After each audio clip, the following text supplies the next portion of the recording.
Friend, आज की इस वीडियो में मैं डिस्कस करूंगी पैसिव रिलीफ एक्ट 1963 का सेक्शन 2। सेक्शन 2 जनरली हर एक्ट में हम क्या पढ़ते हैं, ये डेफिनेशन क्लॉज होता है, इसमें डेफिनेशंस दिए होते हैं। तो ये सेम यहाँ पे भी जो सेक्शन 2 है वो डेफिनेशन की बात करता है, इसमें डेफिनेशंस दिए हुए हैं, तो वो सारे डेफिनेशन को कवर करते हैं। फ्रेंड, वीडियो स्टार्ट करते हैं। सेक्शन 2 में सबसे पहले जो डेफिनेशन है वो किसके हैं, वो है ऑब्लिगेशंस की। तो ऑब्लिगेशंस क्या होते हैं? 2A कहता है every obligation includes every duty enforceable by law. यानी कि ऑब्लिगेशंस क्या है, कोई भी ड्यूटी, एवरी ड्यूटी, जो ड्यूटी है आपके पास, कैसी ड्यूटी, वो इन्फोर्सेबल बाय लॉ होनी चाहिए।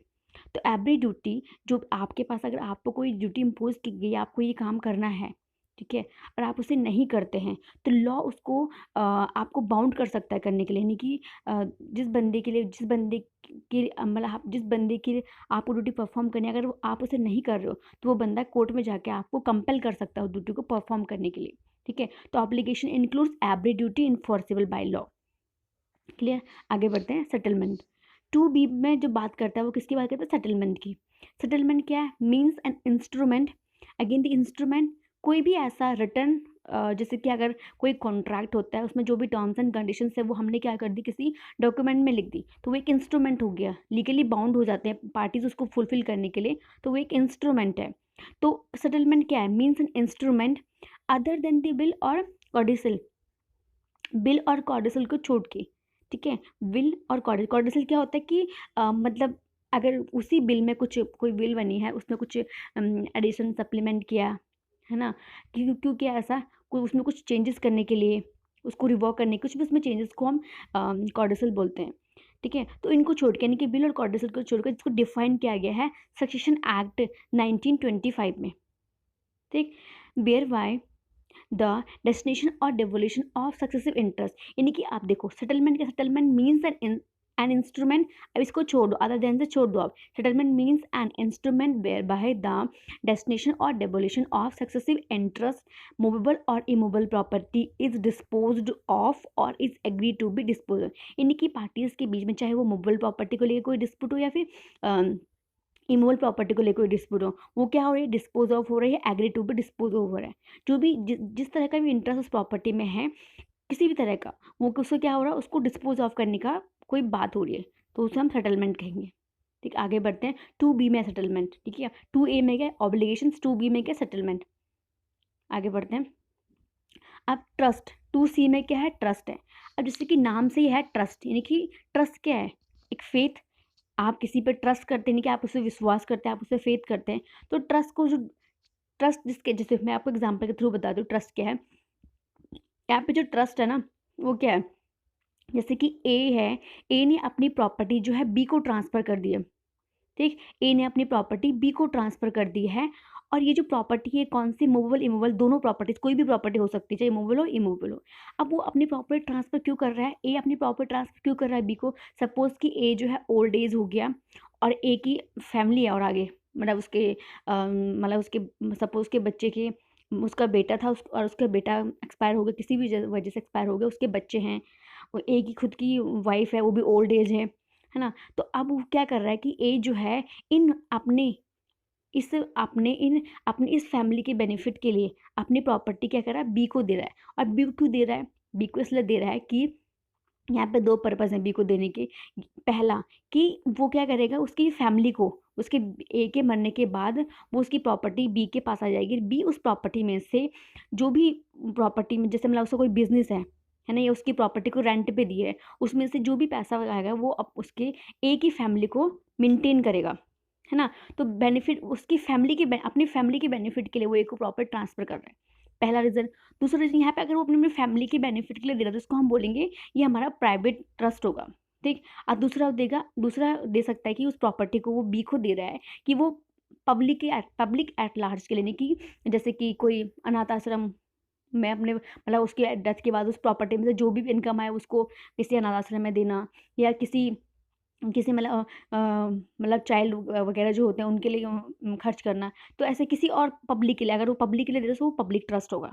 ठीक है, तो यहाँ पे ए जो अपनी प्रॉपर्टी ट्रांसफर कर रहा है बी को, ठीक है, और बी को ट्रांसफर कर रहा है, क्या पता है बी ना करे, लेकिन उसको क्या है, बी पे क्या है, उसको उसको बी पे ट्रस्ट है, उसको कॉन्फिडेंस है, नहीं कॉन्फिडेंस रिपोज कर रहा है वो अपना, उसको उस पर कॉन्फिडेंस है, उस पर बी पे उसको फेथ है, इसलिए वो अपनी प्रॉपर्टी को बी को अब ये जो बी है ना, ये कोई भी हो सकता है, कोई थर्ड पर्सन हो सकता है, उसका कोई रिलेटिव हो सकता है, नेबर हो सकता है। तो यहाँ पे 3 पार्टी ट्रस्ट जब भी होगा उसमें 3 पार्टीज होनी ज़रूरी है। पहला जैसे ए क्या होगा, यहाँ पे ए को हम ऑथर कहेंगे कि वो ऑथर है, ठीक है। जो है बी वो ट्रस्टी है, ठीक है, जिसको कि ट्रस्ट जो प्रॉपर्टी है उसको वो दी जा रही है वो ट्रस्टी होगा, और जिसके बेनिफिट के लिए दी जा रही है वो बेनिफिशियरी होगा। तो 3 पार्टीज होंगी ट्रस्ट में हमेशा। बाकी ज़्यादा डिटेल में हम जब ट्रस्ट पढ़ेंगे, ट्रस्ट एक्ट को कंप्लीट करेंगे तब बताऊंगी। तो अभी मैंने आपको जस्ट बताया कि ट्रस्ट यहाँ पे क्या है, ठीक है। तो यहाँ पे जो डेफिनेशन दी गई है, बताया गया ट्रस्ट के बारे में, वो क्या है, कहा गया है कि ट्रस्ट क्या है, meaning trust same meaning as in the section 3 of the Indian trust act, वही मीनिंग होगी जो इंडियन ट्रस्ट एक्ट में सेक्शन 3 में दी गई है, ठीक। And includes an obligation in the nature of the trust within the meaning of the chapter 9 of this act. इस एक्ट के जो चैप्टर 9 में जो मीनिंग होगा, ऑब्लिगेशन जो मीनिंग है वो भी ट्रस्ट में इंक्लूड किया गया है, ठीक। सेक्शन 3 जो इंडियन ट्रस्ट एक्ट है वो क्या है, जैसे मैंने आपको एग्जाम्पल बता दिया, सेम यही यहाँ पे। तो an obligation annexed to the ownership, जहाँ पे जो ऑब्लिगेशन है वो जुड़ा हुआ है किसी ओनरशिप से और प्रॉपर्टी की, and arising out of the confidence repose, कैसा अराइज हो रहा है, कॉन्फिडेंस से अराइज हो रहा है, ठीक है। तो यहाँ पे फेथ कर रहा है ए जो है बी पे अपना कॉन्फिडेंस दिखा रहा है, कॉन्फिडेंस अराइज हो रहा है, and repose in and accepted by the owner और declare and accepted by him for the benefit of the other, किसी दूसरे के बेनिफिट के लिए और द अदर्स, ठीक है, किसी और अदर के लिए, और अदर एंड दी ओनर, उस खुद या फिर उस मतलब ओनर की, ठीक है, जो ओनर था उसके बेनिफिट के लिए प्रॉपर्टी उसको किसी और को ट्रांसफ़र की जा रही है। तो सेक्शन 3 में ट्रस्ट की डेफिनेशन थी। अब जो है ट्रस्टी क्या है, 2D हमारे 2D जो बात करता है वो ट्रस्टी की बात करता है। ट्रस्टी क्या है, तो अभी बताया ना, ट्रस्टी कौन हो गया, यहाँ पे बी ट्रस्टी है, ए बी का जो एग्जाम्पल है बी ट्रस्टी है। तो trustee includes every person holding the property in trust, जिसने ट्रस्ट प्रॉपर्टी को होल्ड किया हुआ है, मतलब वो उस ट्रस्ट प्रॉपर्टी को मेंटेन करेगा, उसका टेक केयर होगा, उसको पूरी प्रॉपर्टी को मेंटेन कर रहा है, वो कौन होगा, वो ट्रस्टी होगा, ठीक। आगे बढ़ते हैं। अब देखो section 2E passive relief act का सेक्शन 2E क्या बात करता है, stated that all other words and expressions used here in but not defined, कहा गया है कि जितने भी यहाँ पे वर्ड्स और दिए गए हैं जो कि यहाँ पे भले इस एक्ट में उनको यूज़ किया गया होगा लेकिन उनको डिफाइन नहीं किया गया है इन द इंडियन, लेकिन and define in the Indian contract, उनको डिफाइन कहाँ किया गया है, इंडियन कॉन्ट्रैक्ट में डिफाइन किया गया, उनको कहाँ, इंडियन कॉन्ट्रैक्ट एक्ट 1872 में डिफाइन किया गया है, have the meaning respectively assigned to them in that act, वही मीनिंग लिया जाएगा जो उस एक्ट में उन वर्ड्स का जो मीनिंग है वो भी हम यहाँ पे भी वही मीनिंग लेंगे। यानी कि यहाँ पे 2E कह रहा है कि कोई ऐसे वर्ड्स यहाँ पे हो सकते जैसे कि यहाँ पे आगे अगर हम अभी पढ़ेंगे कई बार यहाँ पे वर्डेबल कॉन्ट्रैक्ट है, टर्मिनेबल है, वर्डेबल है, ये सारी चीज़ यहाँ पे वर्ड्स यूज़ किए गए, इनको डिफाइन नहीं किया गया, इनकी डेफिनेशन क्या है, इनको डिफाइन नहीं किया गया है।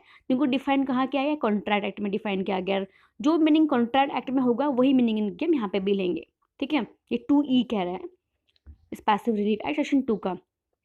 अब देखो इस कॉन्सेप्ट को हम क्या कहते हैं, it is the concept of the perimetry, इस कॉन्सेप्ट को हम कहते हैं, जो भी ये कॉन्सेप्ट है ना कि हम कहीं पे मतलब वर्ड दिए गए उनका मीनिंग हमने किसी और लॉ से लेना है, ये जो हमारा कॉन्सेप्ट इसे बोलते हैं पेरीमेटीरिया, ठीक है। पेरीमेटीरिया इसे कहते हैं, pari means equal and materia means meaning and material, यानी कि इक्वल मीनिंग इक्वल मटीरियल, यानी कि इक्वल मीनिंग मतलब जो उसमें मीनिंग है वही हम सेम इस मीनिंग को यहाँ पे ले रहे हैं, इसे बोलते हैं पेरीमेटीरिया।